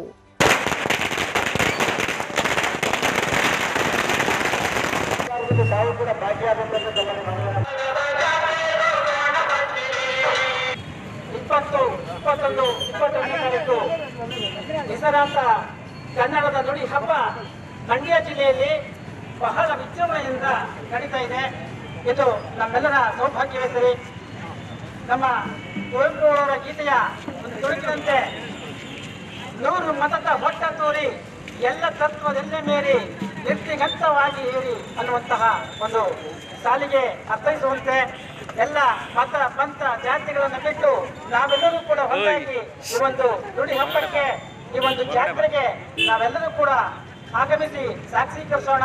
ಈ ಒಂದು ನುಡಿ ಹಬ್ಬವನ್ನ ನಾವೆಲ್ಲರೂ ಕೂಡ ವಿಜೃಂಭಣೆಯಿಂದ ಈ ಹಲಗೂರು ಹೋಬಳಿಯಿಂದ ಕನಿಷ್ಠ ನಾವು ಒಂದು ದಿನಕ್ಕೆ ಒಂದು 5,000 ಜನವಾದರೂ ಕೂಡ ನಾವು ಹೋಗಿ ಈ ಒಂದು ನುಡಿ ಹಬ್ಬವನ್ನು ನಾವು ಯಶಸ್ವಿಗೊಳಿಸೋಣ. ಇದು ಅಪರೂಪದ ವಿಶೇಷವಾದಂತಹ ನಮ್ಮೆಲ್ಲರ ಎಲ್ಲ ಧರ್ಮೀಯರ ಒಂದು ಹಬ್ಬವಾಗಿದೆ. ತಾವೆಲ್ಲರೂ ಕೂಡ ಈ ಒಂದು ಹಬ್ಬಕ್ಕೆ ಬರ್ತೀರಿ ಅಂತ ಹೇಳಿ ಭಾವಿಸ್ತಾ ಈ ವೃತ್ತಿಯಲ್ಲಿ ಈ ಒಂದು ನುಡಿ ಹಬ್ಬದಲ್ಲಿ ವಿಶೇಷವಾಗಿ ಹಲವಾರು ಕನ್ನಡ ಸಾಹಿತ್ಯ ಪರಿಷತ್ ರಥ ಹಲಗೂರು ಹೋಬಳಿಯ ನಿಟ್ಟೂರು, ಲಿಂಗಾಪಟ್ಟಣ, ಹಲಗೂರು, ದಳವಾಯಿ ಕೋಡಿಹಳ್ಳಿ, ಎಚ್ ಬಸವಪುರ, ಬ್ಯಾಡರಹಳ್ಳಿ, ತೊರೆಕಾಡನಹಳ್ಳಿ ವ್ಯಾಪ್ತಿಯಲ್ಲಿ ಸಂಚರಿಸಿತು. ಇದೇ ಸಂದರ್ಭದಲ್ಲಿ ಹಲಗೂರು ಗ್ರಾಮ ಪಂಚಾಯಿತಿ ಅಧ್ಯಕ್ಷರು, ಉಪಾಧ್ಯಕ್ಷರು ಹಾಗೂ ಗ್ರಾಮ ಪಂಚಾಯಿತಿ ಸದಸ್ಯರು, ಹಲಗೂರು ಕನ್ನಡ ಸಾಹಿತ್ಯ ಪರಿಷತ್ ಹೋಬಳಿ ಅಧ್ಯಕ್ಷರಾದ ಭಕ್ತವತ್ಸಲ, ಡಿ ರಾಮು, ಪದ್ಮನಾಭ, ಎನ್.ಕೆ. ಕುಮಾರ್, ದೇವರಾಜು ಹಾಜರಿದ್ದರು. ದಿನನಿತ್ಯ ನಾವು ಬಳಸುವ ಭಾಷೆಯಿಂದ ಕನ್ನಡ ಮರೆಯುತ್ತಿದ್ದೇವೆ. ಕನ್ನಡ ಭಾಷೆಯನ್ನು ವ್ಯಾಪಕವಾಗಿ ಬಳಸುವುದರಿಂದ ಭಾಷೆ ಉಳಿಯುತ್ತದೆ ಅಂತ ಜೈ ಕರ್ನಾಟಕ ಪರಿಷತ್ ರಾಜ್ಯಾಧ್ಯಕ್ಷ ಡಾಕ್ಟರ್ ಎಸ್ ನಾರಾಯಣ್ ಹೇಳಿದರು. ಜೈ ಕರ್ನಾಟಕ ಪರಿಷತ್ ವತಿಯಿಂದ ತಾಲೂಕಿನ ಎಚ್ ಕೋಡಿಹಳ್ಳಿ ಗ್ರಾಮದಲ್ಲಿ ಆಯೋಜಿಸಿದ್ದ ಕನ್ನಡ ರಾಜ್ಯೋತ್ಸವ ಮತ್ತು 87ನೇ ಅಖಿಲ ಭಾರತ ಕನ್ನಡ ಸಾಹಿತ್ಯ ಸಮ್ಮೇಳನದ ಕನ್ನಡದ ಕಂಪು ಕಾರ್ಯಕ್ರಮ ಉದ್ಘಾಟಿಸಿ ಅವರು ಮಾತನಾಡಿದರು. ಹಿರಿಯರು ಇತಿಹಾಸ ಪುರುಷರನ್ನ ನೆನೆಯುವ ಕೆಲಸ ಮಾಡುತ್ತಾ ಬಂದಿದೆ. ಕಳೆದ 25 ವರ್ಷಗಳಿಂದ ನಿರಂತರವಾಗಿ ಕನ್ನಡ ಪರ ಹೋರಾಟ ಮಾಡುತ್ತಾ ಬಂದಿದೆ. ಗಡಿಭಾಗ, ಕಾರಸಗೋಡು ಮತ್ತಿತರರ ಭಾಗಗಳಲ್ಲಿ ಕನ್ನಡಿಗರ ಮೇಲೆ ದೌರ್ಜನ್ಯ ನಡೆದರೆ ಖಂಡಿಸುತ್ತದೆ. ನಾವು ಇಲ್ಲಿ ಕನ್ನಡ ಅನ್ನುತ್ತಿದ್ರೆ ಬೆಂಗಳೂರಿನ ಕೆಲವು ಕಡೆಗಳಲ್ಲಿ ಕನ್ನಡ ಮರೆಯಾಗ್ತಾ ಇದೆ. ಬೆಂಗಳೂರಿನಲ್ಲಿ 30%ಕ್ಕಿಂತ ಕನ್ನಡಿಗರ ಸಂಖ್ಯೆ ಕ್ಷೀಣಿಸ್ತಾ ಇದೆ ಅಂತ ವಿಷಾದ ವ್ಯಕ್ತಪಡಿಸಿದ್ರು. ಬೆಂಗಳೂರಿನಲ್ಲಿ ಇವಾಗಲೇ 30% ಇಂದ ಕಡಿಮೆ ಬಂದ್ಬಿಟ್ಟಿದೆ ಕನ್ನಡ ಮಾತನಾಡೋ ಸಂಖ್ಯೆ. ಅಲ್ಲಿ ಬಿಡಿ 92% ಮಾತಾಡ್ತಕ್ಕಂಥ ನಮ್ಮ ಮಂಡ್ಯದಲ್ಲಿ ಅಲ್ಲಿ ಕೇಳಿಸ್ಕೊಳ್ರು ಕನ್ನಡದ ಪದಗಳನ್ನ ಇಲ್ಲಿ ಮಕ್ಕಳು ಕೂತಿದ್ದಾರೆ.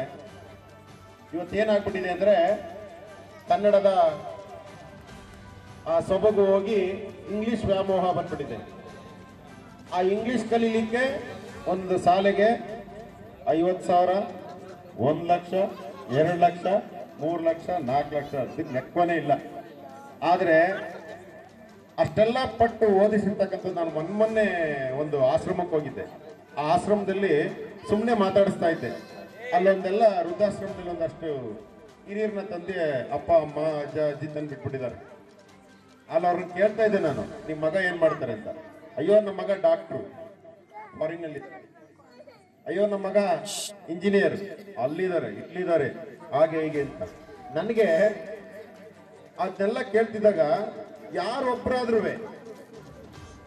ಒಬ್ಬ ವೃದ್ಧನಾದ್ರೂ ನಾನೊಬ್ಬ ನನ್ನ ಮಗ ರೈತ ಅಂತ ಹೇಳೇ ಇಲ್ಲ. ಅರ್ಥ ಆಯ್ತಾ ನಿಮ್ಗೆ? ಇದೇ ಸಂದರ್ಭದಲ್ಲಿ ಕನ್ನಡ ಪರೀಕ್ಷೆಯಲ್ಲಿ ಅತಿ ಹೆಚ್ಚು ಅಂಕ ಪಡೆದ ವಿದ್ಯಾರ್ಥಿಗಳಿಗೆ ಬಹುಮಾನವನ್ನು ವಿತರಿಸಲಾಯಿತು. ಗ್ರಾಮದ ಮುಖಂಡರನ್ನ ಆತ್ಮೀಯವಾಗಿ ಅಭಿನಂದಿಸಲಾಯಿತು. ಮುಖಂಡ ಚನ್ನೇಗೌಡ ಕನ್ನಡ ಧ್ವಜಾರೋಹಣವನ್ನು ಮಾಡಿದರು.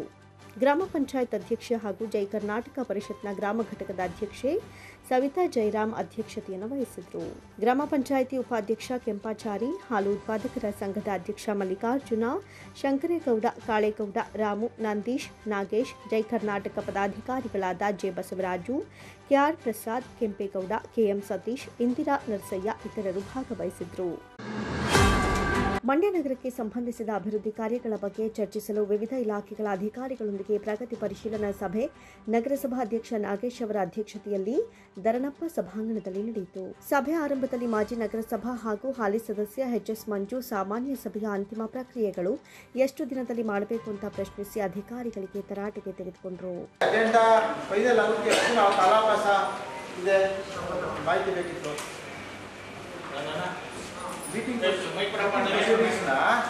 ಎಷ್ಟಿಂದ ಒಳಗಡೆ ಕಾಲಾವಕಾಶ ಅಧಿಕಾರಿಗಳು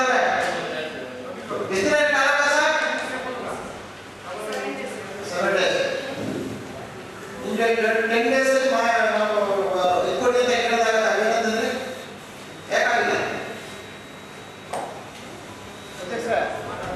ಎಲ್ಲ ಮುಖಾಮುಖಿ ಮಾಡ್ತಾರೆ.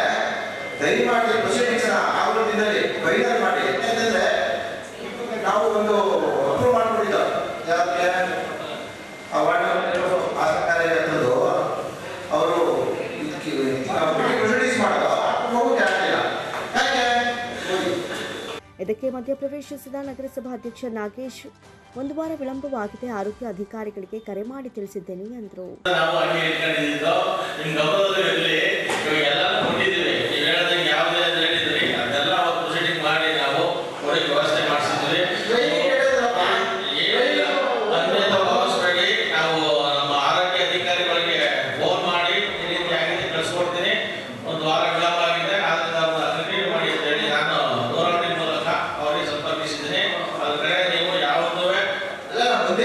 ನಂತರ ನೀರು ಸರಬರಾಜು ಮತ್ತು ಒಳಚರಂಡಿ ಮಂಡಳಿ, ಕೊಳಗೇರಿ ಅಭಿವೃದ್ಧಿ ಮಂಡಳಿ, ನಗರಾಭಿವೃದ್ಧಿ ಇಲಾಖೆ ಮತ್ತು ಅರಣ್ಯ ಇಲಾಖೆಗಳಿಂದ ಕೈಗೊಳ್ಳಬೇಕಾದ ಕೆಲಸ ಕಾರ್ಯಗಳ ಕುರಿತು ಚರ್ಚೆಗಳು ನಡೆದವು. ಈ ಸಂದರ್ಭದಲ್ಲಿ ಪೌರಾಯುಕ್ತರಾದ ಪಂಪಾಶ್ರೀ, ಉಪಾಧ್ಯಕ್ಷರಾದ ಅರುಣ್ ಕುಮಾರ್, ನಗರಸಭಾ ಸದಸ್ಯರುಗಳು, ವಿವಿಧ ಇಲಾಖೆಯ ಅಧಿಕಾರಿಗಳು ಹಾಜರಿದ್ದರು. ಸುಮಾರು 45 ವರ್ಷ ವಯಸ್ಸಿನ ಮಹಿಳೆಯೊಬ್ಬರ ಮೂತ್ರಪಿಂಡದಲ್ಲಿ ಗೆಡ್ಡೆ ಬೆಳೆದ ಸಂದರ್ಭದಲ್ಲಿ ಮೂತ್ರಪಿಂಡವನ್ನು ಉಳಿಸಿಕೊಂಡೇ ಕ್ಲಿಷ್ಟಕರ ಲ್ಯಾಪ್ರೋಸ್ಕೋಪಿಕ್ ವಿಧಾನದ ಮೂಲಕ ಶಸ್ತ್ರಚಿಕಿತ್ಸೆ ನಡೆಸಿ ಯಶಸ್ವಿಯಾಗಿ ಗಡ್ಡೆಯನ್ನು ಮಾತ್ರ ಹೊರತೆಗೆಯಲಾಗಿದೆ ಅಂತ ಮಣಿಪಾಲ್ ಆಸ್ಪತ್ರೆಯ ಮೂತ್ರರೋಗ ಶಾಸ್ತ್ರಜ್ಞ ಡಾಕ್ಟರ್ ಕೆಎ ತಿಮ್ಮಯ್ಯ ತಿಳಿಸಿದರು. ನಗರದಲ್ಲಿ ಸುದ್ದಿಗಾರರೊಂದಿಗೆ ಮಾತನಾಡಿದ ಅವರು, ಮಹಿಳೆಯ ಮೂತ್ರಪಿಂಡದಲ್ಲಿ ಸುಮಾರು 7 ಸೆಂಟಿಮೀಟರ್ ಗಾತ್ರದ ಅಂದರೆ ಮೂತ್ರಪಿಂಡದಷ್ಟೇ ದೊಡ್ಡದಾದ ಗಡ್ಡೆ ಬೆಳೆದಿದ್ದು, ಇದು ಕ್ಯಾನ್ಸರ್ ಗಡ್ಡೆಯಾಗದಿದ್ದರೂ ಅದನ್ನು ಹೊರ ತೆಗೆಯುವಂತಹ ವೇಳೆ ಮೂತ್ರಪಿಂಡಕ್ಕೂ ಅಪಾಯವಾಗುವಂತಹ ಸಾಧ್ಯತೆ ಇತ್ತು. ಹೀಗಾಗಿ ಸಾಂಪ್ರದಾಯಿಕವಾಗಿ ತೆರೆದ ಶಸ್ತ್ರಚಿಕಿತ್ಸಾ ವಿಧಾನವನ್ನು ಬಳಸದೆ ಕನಿಷ್ಠ ಆಘಾತಕಾರಿಯಾದ ಲ್ಯಾಪ್ರೋಸ್ಕೋಪಿಕ್ ವಿಧಾನದ ಮೂಲಕ ಸುಮಾರು 3.5 ಗಂಟೆ ಶಸ್ತ್ರಚಿಕಿತ್ಸೆ ನಡೆಸಿ ಗಡ್ಡೆಯನ್ನು ಹೊರತೆಗೆಯಲಾಗಿದೆ. ಸಾಮಾನ್ಯವಾಗಿ ಗರ್ಭಿಣಿಯಾಗಿರುವಂತಹ ವೇಳೆ ಹಲವರಲ್ಲಿ ಈ ರೀತಿಯ ಗಡ್ಡೆ ಕಾಣಿಸಿಕೊಳ್ಳಿರುತ್ತೆ. ಆದರೆ ಈ ಮಹಿಳೆ ಸುಮಾರು 45 ವರ್ಷ ವಯಸ್ಸಿನವರಾಗಿದ್ದರೂ ಗರ್ಭಿಣಿ ಆಗಿರದಿದ್ದರೂ ಈ ಸಮಸ್ಯೆ ಉಂಟಾಗಿತ್ತು. ನೋವಿನ ಕಾರಣದಿಂದ ಆಸ್ಪತ್ರೆಗೆ ಬಂದ ವೇಳೆ ಪತ್ತೆ ಹಚ್ಚಲಾಯಿತು. ಜೊತೆಗೆ ಇದು ಯಾವುದೇ ರೀತಿಯ ಗಡ್ಡೆ ಅಲ್ಲ ಎಂಬುದನ್ನು ಸಹ ಖಚಿತಪಡಿಸಿಕೊಂಡು ತಕ್ಕ ಚಿಕಿತ್ಸೆಯನ್ನು ನೀಡಲಾಯಿತು. ಆಗ ಈಕೆ ಗುಣಮುಖರಾಗಿದ್ದಾರೆ. ಈ ರೀತಿಯ ಪ್ರಕರಣಗಳು ಅಪರೂಪದ್ದಾಗಿದೆ ಅಂತ ಮಾಹಿತಿಯನ್ನು ನೀಡಿದರು. ಸೊ ಈ ಥರ ಇದ್ದಾಗ will have to find out if the tumour is cancerous or non cancerous. Cancerous ಅಂದರೆ ಸ್ಪ್ರೆಡ್ ಆಗೋದು ಚಾನ್ಸಸ್ ಇದೆಯಾ, ಇಲ್ಲ it is just a benign ಅಂತ. ಸೊ ನಾವು CT ಮಾಡಿಸಿದ್ವಿ. CT ಮಾಡಿಸಿದಾಗ it picked up a large tumour around 7 centimetres, but it was benign in nature, non cancerous. So ಈ ಟ್ಯೂಮರ್ಗೆ, ಸ್ಪೆಸಿಫಿಕ್ ಟ್ಯೂಮರ್ಗೆ CTಲಿ ಆಂಜಿಯೋಮೈಲೋಯಿಪಮ್ ಅಂತ ಹೇಳ್ತೀವಿ. ಆಂಜಿಯೋ ಅಂದರೆ ಬ್ಲಡ್ ವೆಸಲ್ಸ್, ಮಯೋ ಅಂದರೆ ಮಸಲ್ಸ್, ಮಾಂಸಖಂಡ, ಫ್ಯಾಟ್ ಅಂದರೆ ಲೈಪಮ್ ಅಂದರೆ ಫ್ಯಾಟ್. ಸೊ ಈ ಥರ ಟ್ಯೂಮರ್ ಇದ್ದಾಗ ಯೂಶ್ವಲಿ ಸಣ್ಣ ಸೈಜ್ ಇದ್ದಾಗ ಯೂಶ್ವಲಿ ವಿಲ್ ಅಬ್ಸರ್ವ್ ಅಂದರೆ usually it will not cause any issue to the patient. So since the size was 7 centimetre, ನಾವೊಂದು ಕಾಲ್ ತೊಗೋಬೇಕಾಗಿತ್ತು. Should we leave the tumour or not, just observe ಮಾಡೋದು serially scan, ಇಲ್ಲ treatment ಏನಾದ್ರು ಕೊಡಬೇಕಾ ಅಂತ. So we did a team ಡಿಸ್ಕಷನ್ಲಿ then we came to a conclusion. Since she is 45 years old, she doesn't have any other comorbidity, she is a fit patient. ಅವ್ರಿಗೆ ತುಂಬ ಇನ್ನೂ ಭಾಳ ಟೈಮ್ ಇದೆ, ಏಜ್ ಇರುತ್ತೆ. ಸೊ ಆ ಟೈಮಲ್ಲಿ ಯೂಶ್ವಲಿ ಈ ಟ್ಯೂಮರ್ ಸ್ಲೋ ಆಗಿ ಸೈಜ್ ಇನ್ಕ್ರೀಸ್ ಆಗ್ತಾ ಬರುತ್ತೆ. ಸೊ ಸೈಜ್ ಇನ್ಕ್ರೀಸ್ ಆಗಬೇಕಾದ್ರೆ ಸಿನ್ಸ್ ಇಟ್ ಡಸಂಟ್ ಸ್ಪ್ರೆಡ್, ಏನು ಪ್ರಾಬ್ಲಮ್ ಕೊಡ್ಬೋದು ಲಾಂಗ್ ಟರ್ಮಲ್ಲಿ ಈ ಟ್ಯೂಮರ್ ಬ್ಲಡ್ ವೆಸಲ್ಸ್ ಇರೋದ್ರಿಂದ it can spontaneously rupture or burst, causing a haemorrhage, ರಕ್ತಸ್ರಾವ ಆಗಿ ಬ್ಲೀಡಿಂಗ್ ಆಗೋ ಚಾನ್ಸ್ ಇರುತ್ತೆ. ಸೊ ಈ ಥರ ಬ್ಲೀಡಿಂಗ್ ಇದ್ದಾಗ ಪೇಷಂಟ್ಗೆ ಜೀವಕ್ಕೆ ಅಪಾಯಕಾರಿ ಇರ್ಬೋದು. ಆ ಟೈಮಲ್ಲಿ ಸಮ್ಟೈಮ್ಸ್ ನಾವು ಇಮಿಡಿಯೇಟ್ ಎಮರ್ಜೆನ್ಸಿ ಸರ್ಜರಿ ತಗೊಂಡು ಟ್ಯೂಮರ್ ಬ್ಲೀಡಿಂಗ್ ಕಂಟ್ರೋಲ್ ಮಾಡೋಕ್ಕೆ probably most of the time complete kidney removal ಆಗೋಂಥ ಸಾಧ್ಯತೆ ಇರ್ತದೆ. ಸೊ ಇದನ್ನೆಲ್ಲ ಯೋಚನೆಯಲ್ಲಿ ಇಟ್ಕೊಂಡು we took a call to remove the tumour from the kidney. So ಈ ಥರ ಸರ್ಜರಿ ಪ್ಲ್ಯಾನ್ ಮಾಡಿದಾಗ they are 2 options. One is conventional surgery. Conventional ಅಂದರೆ ಓಪನ್ ಸರ್ಜರಿ ಮಾಡಿ will remove the tumour from the kidney. ಇದಕ್ಕೆ partial nephrectomy ಅಂತ ಹೇಳ್ತೀವಿ. Other type is minimal invasively laparoscopic ಬರುತ್ತೆ ಮತ್ತು ರೋಬೋಟಿಕ್ ಬರುತ್ತೆ. So since we had the laparoscopic option, so ಅದನ್ನೆಲ್ಲ discuss ಮಾಡಿ ಪೇಷಂಟ್ ಜೊತೆ ಡಿಸ್ಕಸ್ ಮಾಡಿ this is the better way ಅಂತ ಹೇಳಿ we did a laparoscopic surgery. So ಈ ಸರ್ಜರಿಲಿ ಫ್ಯೂ ಲೈಕ್ ಚಾಲೆಂಜಸ್ ಇರ್ತದೆ. ಯೂನಿಕ್ ಏನಕ್ಕಂದರೆ since it was almost 7 centimetre tumour, almost 70% of the kidney size is of tumour. So ಈ ಥರ ಇದ್ದಾಗ ಲ್ಯಾಪ್ರೋಸ್ಕೋಪಿಕ್ ಮಾಡಿದಾಗ ದ ಹ್ಯಾಂಡ್ಲಿಂಗ್ ದ ಟ್ಯೂಮರ್ ಸ್ವಲ್ಪ ಡಿಫಿಕಲ್ಟ್ ಇರುತ್ತೆ. ಒಂದು ಟ್ಯೂಮರನ್ನು ಕಿಡ್ನಿಯಿಂದ ಸಪ್ರೇಟ್ ಮಾಡಿದಾಗ bleeding risk will be high. So usually ಈ ಟೈಪ್ ಸರ್ಜರಿಲಿ ನಾವು ಕಂಪ್ಲೀಟ್ಲಿ ಕಿಡ್ನಿ ಎಲ್ಲ ಡಿಸೆಕ್ಟ್ ಮಾಡಿ will have to stop the blood supply to the kidney, ಏನು ರಕ್ತ ಸಂಚಾರ ಇರುತ್ತೆ ನಿಲ್ಲಿಸಿ ಟೆಂಪರರಿ ಆಗಿ, then will cut the tumour from the kidney. Heggada ದೇವನಕೋಟೆಯಿಂದ ನಾಗನಹಳ್ಳಿ ಮಾರ್ಗವಾಗಿ ತಾರಕ ಗ್ರಾಮದವರೆಗೆ ಬೆಳಗ್ಗೆ 7:30, ಸಂಜೆ 5:30 ಮತ್ತು ರಾತ್ರಿ 8 ಗಂಟೆಗೆ ಬಸ್ ಸಂಚಾರಕ್ಕಾಗಿ ಕೋರಿ ನಗರದ LIC ಸರ್ಕಲ್ನಿಂದ ಮೆರವಣಿಗೆ ಹೊರಟು KSRTC ಗ್ರಾಮಾಂತರ ವಿಭಾಗೀಯ ಕಚೇರಿಯ ಮುಂಭಾಗ ಪ್ರತಿಭಟಿಸಿ ಅಧಿಕಾರಿ ಚೇತನ್ ಅವರಿಗೆ ಮನವಿಯನ್ನ ಸಲ್ಲಿಸಲಾಯಿತು. ಸೋಮವಾರದಿಂದ ಬಸ್ ಕಳಿಸಿಕೊಡುವುದಾಗಿ ಭರವಸೆ ನೀಡಿದ ನಂತರ ಧರಣಿಯನ್ನ ಕೈಬಿಟ್ಟರು. ಈ ಸಂದರ್ಭದಲ್ಲಿ ಅಧ್ಯಕ್ಷರಾದ ಸುನಿಲ್ TR, ಜಿಲ್ಲಾ ಕಾರ್ಯದರ್ಶಿ ಸುಮಾ, ಸಿಂಚನ ಹಿರೇಹಳ್ಳಿ ಗ್ರಾಮದ ಮುಖಂಡರುಗಳಾದ ಪುಟ್ಟೇಗೌಡ, ರಂಗರಾಜು, ಸ್ವಾಮಿಗೌಡ, ಕೃಷ್ಣೇಗೌಡ, ಯಜಮಾನ ಮಂಜು, ಹಿರೇಹಳ್ಳಿ ಎ ವೆಂಕಟಸ್ವಾಮಿ, ಶಂಭುಗೌಡ, ಉದಯ, ಅಂಬಿಕಾ, ಲಕ್ಷ್ಮಮ್ಮ, ಜಯಮ್ಮ, ಮಲ್ಲಿಕಮ್ಮ, ಸುಧಾ, ಪುಟ್ಟಮ್ಮ, ಪದ್ದಮ್ಮ ಸೇರಿದಂತೆ ಈ ಭಾಗದ ಗ್ರಾಮಸ್ಥರು ಹಾಜರಿದ್ದರು. ಪ್ರತಿಭಟನೆಯನ್ನುದ್ದೇಶಿಸಿ ಮಾತನಾಡಿದ ಹಿರೇಹಳ್ಳಿ ಬಿ ಗ್ರಾಮದ ಮುಖಂಡರಾದ ಪುಟ್ಟೇಗೌಡ, HD ಕೋಟೆ ತಾಲೂಕಿನ ನಾಗನಹಳ್ಳಿ, ಹಿರೇಹಳ್ಳಿ ಗ್ರಾಮ ಪಂಚಾಯಿತಿ ವ್ಯಾಪ್ತಿಯಲ್ಲಿ ಬರುವ 10ಕ್ಕೂ ಹೆಚ್ಚು ಕಾಡಂಚಿನ ಗ್ರಾಮಗಳು ಹಾಗೂ ಆದಿವಾಸಿ ಹಾಡಿಗಳಿಗೆ ಸಂಪರ್ಕ ಕಲ್ಪಿಸುವ ಈ ಮಾರ್ಗದಲ್ಲಿ ಪ್ರತಿನಿತ್ಯ ನೂರಾರು ಜನ ಪ್ರಯಾಣಿಸುತ್ತಾರೆ. ಬೆಳಗ್ಗೆ ಹಾಗೂ ರಾತ್ರಿ ವೇಳೆ ಈ ಭಾಗದಲ್ಲಿ ಕಾಡು ಪ್ರಾಣಿಗಳ ಓಡಾಟ ಹೆಚ್ಚಿರುವುದರಿಂದ ಈ ಭಾಗದ ಜನರು ಆತಂಕದಿಂದ ಓಡಾಡುವ ಪರಿಸ್ಥಿತಿ ಇದೆ. ಈ ಹಿಂದೆ ಬೆಳಗ್ಗೆ 7:30 ಹಾಗೂ ಸಂಜೆ 5:30 ಹಾಗೂ ರಾತ್ರಿ 8 ಗಂಟೆಗೆ HD ಕೋಟೆ ಪಟ್ಟಣದಿಂದ ಸಂಚರಿಸುವಂತೆ ಬಸ್ಸನ್ನು ಬಿಡಲು ಕೋರಿ HD ಕೋಟೆ KSRTC ಡಿಪೋಗೆ ಹಲವಾರು ಬಾರಿ ಗಮನಕ್ಕೂ ತಂದರೂ ಸಹ ಸಮಸ್ಯೆ ಬಗೆಹರಿದಿಲ್ಲ ಎಂದರು. ಕಾಡಂಚಿನ ಗ್ರಾಮವಾದ ಹಿರೇಹಳ್ಳಿ ಬಿ ಕಾಲೋನಿಗೆ ಈ ಹಿಂದೆ ರಾತ್ರಿ ಬಸ್ಸನ್ನು ಹಾಕಿದ್ರು. ಈಗ ಇದ್ದಕ್ಕಿದ್ದಂತೆ ಆ ಬಸ್ಸನ್ನು ನಿಲ್ಲಿಸಿದ್ದಾರೆ. ಇದರಿಂದ ಶಾಲಾ ಮಕ್ಕಳಿಗೆ ತೊಂದರೆ ಆಗ್ತಾ ಇದೆ. ಕಾಡಂಚಿನ ಪ್ರದೇಶವಾದ್ದರಿಂದ ಅಲ್ಲಿ ಹುಲಿ, ಚಿರತೆಗಳ ಕಾಟ ಜಾಸ್ತಿ ಇರೋದ್ರಿಂದ ಮಕ್ಕಳು ತಿರುಗಾಡಲು ತೊಂದರೆ ಆಗಿದೆ. ಆದ್ದರಿಂದ ನಮಗೆ 5:00 ಬೆಳಿಗ್ಗೆ ಸಂಜೆ 5:00 ಒಂದು ಬಸ್ಸು ಮತ್ತು ರಾತ್ರಿ ಹಾಲ್ಟ್ ಗಾಡಿಯನ್ನು ಹಾಕ್ಸ್ಕೊಡ್ಬೇಕು ಅಂತೇಳಿ 7:30 ಬೆಳಿಗ್ಗೆ ಬಿಡುವಾಗ ಬಸ್ಸನ್ನು ಹಾಕ್ಸ್ಕೊಡ್ಬೇಕು ಅಂತ ಅಧಿಕಾರಿಗಳಿಗೆ ಈಗಾಗಲೇ ನಾವು ಮೆಮೊರಂಡಮನ್ನು ಸಲ್ಲಿಸಿದ್ದೀವಿ. ಅದರಂತೆ ಮಾಡಿಸ್ಕೊಡ್ಬೇಕು ಅಂತ ಮಾಧ್ಯಮದವರಿಗೆ ನಾನು ಈ ಮೂಲಕ ಕೇಳ್ಕೊಳ್ತೇನೆ. ಅವ್ರೇನು ಉತ್ತರ ಮಾಡಲಿಲ್ಲ. ನಾವು ಕೇಳಿದ್ವಿ, ಕಲೆಕ್ಷನ್ ಆಗಲ್ಲ ಅಂತ ಹೇಳಿದ್ರು. ಇವಾಗೆಲ್ಲ ತುಂಬ ಕಲೆಕ್ಷನ್ ಆಗ್ತಾ ಇದೆ. ಕಲೆಕ್ಷನ್ ಡೀಸೆಲ್ಗೂ ಆಗಲ್ಲ ಅಂತ ಹೇಳ್ತಾ ಇದ್ರು. ಇವಾಗೆಲ್ಲ ಒಳ್ಳೆ ಕಲೆಕ್ಷನ್ ಚೆನ್ನಾಗಿ ಆಗ್ತಾ ಇದೆ. ಮಕ್ಕಳ ಸಂಖ್ಯೆನೂ ಜಾಸ್ತಿ ಆಗಿದೆ. ಮಕ್ಕಳಿಗೆ ತುಂಬ ಬಸ್ಸಿನ ಅವಶ್ಯಕತೆ ಇದೆ. ಹಾಗಾಗಿ ನಮ್ಮ ಗ್ರಾಮದ ಹೆಣ್ಣು ಮಕ್ಕಳೆಲ್ಲ ಬಂದಿದ್ದಾರೆ. ಅವರ ಮಕ್ಕಳೆಲ್ಲ ಈಗ ಓದಲಿಕ್ಕೆ ತೊಂದರೆ ಆಗ್ತಾ ಇದೆ. ಅದರಿಂದ ಆ ಬಸ್ಸು ನಮಗೆ ಖಂಡಿತವಾಗಿ ಹಾಕ್ಕೊಡ್ಬೇಕು ಅಂತೇಳಿ ಈ ಮೂಲಕ ನಾನು ಕೇಳ್ಕೊಳ್ತೇನೆ. ನನ್ನ ಹೆಸರು ಪುಟ್ಟೇಗೌಡ ಅಂತ. ಸ್ಟೆಮ್ ಆವಿಷ್ಕಾರ್ ಪ್ರೈವೇಟ್ ಲಿಮಿಟೆಡ್ ಸಂಸ್ಥೆಯು ಅತ್ಯಾಧುನಿಕ ತಂತ್ರಜ್ಞಾನ ಮತ್ತು ಕಲಿಕೆಯ ಅನುಭವಗಳ ಮಿಶ್ರಣದ ಮೂಲಕ K-12 ವಿದ್ಯಾರ್ಥಿಗಳಲ್ಲಿ ನಾವೀನ್ಯತೆ ಮತ್ತು ಶಿಕ್ಷಣವನ್ನು ಪರಿವರ್ತಿಸುವಲ್ಲಿ ಮುಂಚೂಣಿಯಲ್ಲಿದೆ. ರೋಬೋಟಿಕ್ಸ್, ಕೃತಕ ಬುದ್ಧಿಶಕ್ತಿ, ಅಂತರ್ಜಾಲದ ವಿಷಯಗಳು, ಡ್ರೋನ್ ತಂತ್ರಜ್ಞಾನ, ವರ್ಧಿತ ವಾಸ್ತವಿಕತೆ, ವರ್ಚುವಲ್ ವಾಸ್ತವಿಕತೆ ಮತ್ತು 3D ಮುದ್ರಣದಂತಹ ಸುಧಾರಿತ ಕ್ಷೇತ್ರಗಳನ್ನು ಸಂಯೋಜಿಸುವ ಮೂಲಕ ನಾವು ಸೃಜನಶೀಲತೆ, ವಿಮರ್ಶನಾತ್ಮಕ ಚಿಂತನೆಯನ್ನು ಬೆಳೆಸುವ ಗುರಿಯನ್ನು ಹೊಂದಿದ್ದೇವೆ. ಸೈದ್ಧಾಂತಿಕ ಜ್ಞಾನ ಮತ್ತು ನೈಜ ಪ್ರಪಂಚದ ಅನ್ವಯಗಳ ನಡುವಿನ ಅಂತರವನ್ನು ಕಡಿಮೆ ಮಾಡುವುದು ನಮ್ಮ ಧ್ಯೇಯವಾಗಿದೆ. ಭವಿಷ್ಯದ ತಾಂತ್ರಿಕ ನಾಯಕರನ್ನಾಗಲು ಕೌಶಲ್ಯ ಮತ್ತು ಆತ್ಮವಿಶ್ವಾಸದಿಂದ ವಿದ್ಯಾರ್ಥಿಗಳನ್ನು ಸಜ್ಜುಗೊಳಿಸುವುದು, ತಲ್ಲೀನಗೊಳಿಸುವ ಕಲಿಕೆಯ ಅನುಭವಗಳ ಮೂಲಕ ಸ್ಟೆಮ್ ಆವಿಷ್ಕಾರ್ ಯುವ ಮನಸ್ಸುಗಳನ್ನು ಉದಯೋನ್ಮುಖ ತಂತ್ರಜ್ಞಾನಗಳಿಗೆ ಪರಿಚಯಿಸುತ್ತೆ. ಇದರಿಂದ ಅವರು ಭವಿಷ್ಯದ ಸವಾಲುಗಳಿಗೆ ಸಿದ್ಧರಾಗಿದ್ದಾರೆ ಅಂತ ಖಚಿತಪಡಿಸುತ್ತದೆ. ಸ್ಟೆಮ್ ಆವಿಷ್ಕಾರ್ ಸಂಸ್ಥೆಯು ಶಾಲೆಗಳಿಗೆ ಮತ್ತು ಶಿಕ್ಷಣ ಸಂಸ್ಥೆಗಳಿಗೆ ಅನುಗುಣವಾಗಿ ಸೇವೆಗಳ ಶ್ರೇಣಿಯನ್ನು ಒದಗಿಸುತ್ತೆ. ರೋಬೋಟಿಕ್ಸ್, ಕೃತಕ ಬುದ್ಧಿಶಕ್ತಿ, ಅಂತರ್ಜಾಲದ ವಿಷಯಗಳು, ಡ್ರೋನ್ ತಂತ್ರಜ್ಞಾನ, ವರ್ಧಿತ ವಾಸ್ತವಿಕತೆ, ವರ್ಚುವಲ್ ವಾಸ್ತವಿಕತೆ ಮತ್ತು 3D ಮುದ್ರಣದಂತಹ ಸುಧಾರಿತ ತಂತ್ರಜ್ಞಾನಗಳೊಂದಿಗೆ ನಿಮ್ಮ ಶಾಲೆಯ ಅವಶ್ಯಕತೆಗೆ ಅನುಗುಣವಾಗಿ ಅತ್ಯಾಧುನಿಕ ಕೌಶಲ್ಯ ಪ್ರಯೋಗಾಲಯಗಳನ್ನು ನಾವು ರಚಿಸುತ್ತೇವೆ. ಮುಖ್ಯ ಕಾರ್ಯನಿರ್ವಹಣಾ ಅಧಿಕಾರಿ ಶಿವಣ್ಣ ಹೀಗಂತ ತಿಳಿಸಿದರು. ಸ್ಟೆಮ್ ಆವಿಷ್ಕಾರ್ ಕಂಪನಿಯಲ್ಲಿ ನಾವು ಶಾಲಾ ಮಕ್ಕಳಿಗೆ 1ನೇ ತರಗತಿಯಿಂದ ಹಿಡಿದು 10ನೇ ತರಗತಿ ಮತ್ತು PUCವರೆಗೆ skill based learning, skill innovation lab ಅಂತ ಸ್ಕೂಲಲ್ಲಿ ಇದೇ ಥರ ನಮ್ಮ ಆಫೀಸಲ್ಲಿ ಹೇಗೆ ಲ್ಯಾಬ್ ಸೆಟಪ್ ಇದೆ ಸ್ಟೆಮ್ ಆವಿಷ್ಕಾರ್ ಇದೇ ರೀತಿ ನಾವು ಸ್ಕೂಲಲ್ಲಿನೂ ಮಾಡಿಬಿಟ್ಟು ಅಲ್ಲಿ ಎಲ್ಲ ಮಕ್ಕಳಿಗೂ ಅವರಿಗೆ ನಮ್ಮ ಅಡ್ವಾನ್ಸ್ ಟೆಕ್ನಾಲಜಿ ಏನಿದೆ, ಆಧುನಿಕ ತಂತ್ರಜ್ಞಾನ, ಆ ತಂತ್ರಜ್ಞಾನನ ಮಿನಿಯೇಚರ್ ಪ್ರಾಜೆಕ್ಟ್ ಅಂತ ಮಾಡ್ತೀವಿ, ಸ್ಮಾಲ್ ಪ್ರಾಜೆಕ್ಟಾಗಿ ಮಾಡಿ. ಸೊ ಆ ಪ್ರಾಜೆಕ್ಟನ್ನು ಅವರ ವಯಸ್ಸಿಗೆ ತಕ್ಕಂತೆ ಅವರ ಮೆಚುರಿಟಿ ಲೆವೆಲ್ಲು, ಅವರ ಇದು ಮೆದುಳಿನ ಮೆಚುರಿಟಿ ಲೆವೆಲ್ ತಕ್ಕಂತೆ ನಾವು ಅವರಿಗೆ ಒಂದು ಸಿಲೆಬಸ್ ಸೆಟ್ ಮಾಡಿ ಆ ಕಂಟೆಂಟ್ ಪ್ರಕಾರ ಅವರಿಗೆ ಪ್ರಾಜೆಕ್ಟ್ ಮಾಡಿಸ್ತೀವಿ.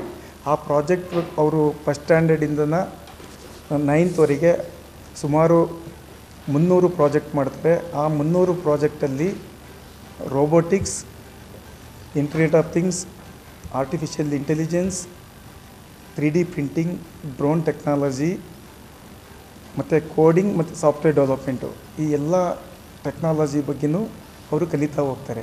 ಸೊ ಈ ಕಲಿಯೋದ್ರಿಂದ ಅವರಿಗೆ ಸ್ಕೂಲ್ ಲೆವೆಲಲ್ಲೇ ಸ್ಕಿಲ್ ಡೆವಲಪ್ ಆಗುತ್ತೆ. ಸ್ಕಿಲ್ ಡೆವಲಪ್ ಆಗಿದ್ದರಿಂದ ಅವರಿಗೆ ನಾಲೆಡ್ಜ್ ಗೈನ್ ಮಾಡ್ತಾರೆ. ನಾಲೆಡ್ಜಿಂದ ಅವರು ಓನ್ ಇನ್ನೋವೇಟಿವ್ ಐಡಿಯಾಸನ್ನು ಪ್ರಾಜೆಕ್ಟಾಗಿ ಕನ್ವರ್ಟ್ ಮಾಡ್ಕೊತಾರೆ, ಪ್ರೋಟೋಟೈಪ್ ಆಗಿ. ಸೊ ಅದರಿಂದ ಇದು ದೇಶಕ್ಕೆ ಅವರು ಕೊಡುಗೆಯನ್ನು ಕೊಡಬಹುದು. ಈಗ ನಮಗೆ ಆವಿಷ್ಕಾರದಿಂದ ಏನು ಉಪಯೋಗ ಅಂತಂದರೆ, ಒಂದು ದೇಶದ ಅಭಿವೃದ್ಧಿ ಆಗಬೇಕು ಅಂತಂದರೆ ಆ ದೇಶದಲ್ಲಿ ಏನು ಆವಿಷ್ಕಾರ ಮಾಡಿ ಎಲ್ಲ